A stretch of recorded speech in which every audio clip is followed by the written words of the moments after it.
Of course, you must be licensed to operate in territory. You must be permitted, meet all the legal compliances. And the only other requirements is we got to approve you for the program.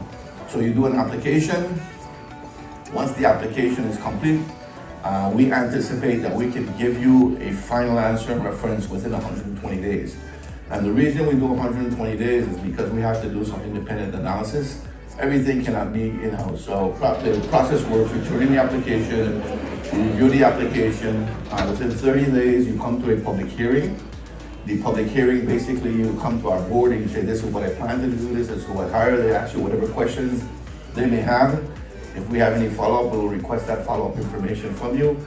And then usually within a 30-day period, we'll get that final decision, and then we work towards the developer agreement.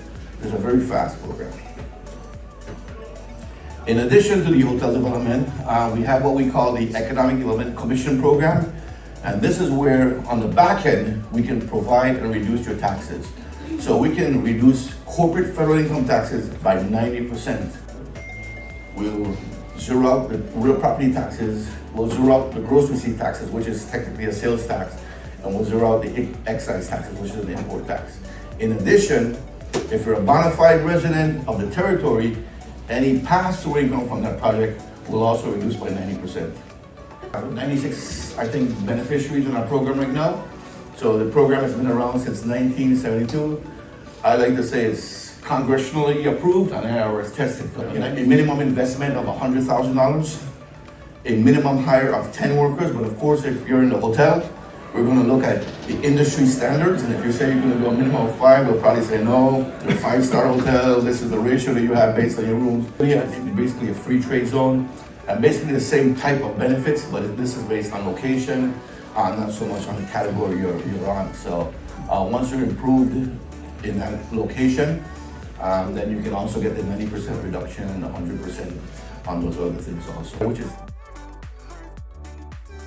my understanding is that the St. Croix Airport will be done first, which is a little easier, but more land space, a little easier to expand, and then the St. Thomas Airport will be done right after. Do you know how much is being allocated to each of those airports? No, but I can tell you the entire project is upwards of $250 million. There's a lot of road paving being done. St. Croix, there's 3 solar fields that are going in that was really going to help us in regard to the cost of power and the reliability and sustainability of power. St. Thomas have 2 new solar plants. St. John has 1. We're upgrading our water and power authority. We're building new schools, new hospitals. There's a variety of projects that are ongoing. I mean, my understanding is that we're also replacing our internet.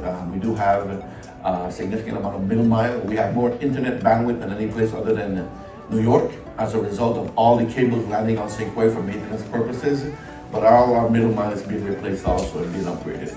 So there's a variety of different things. We're really hardening our infrastructure.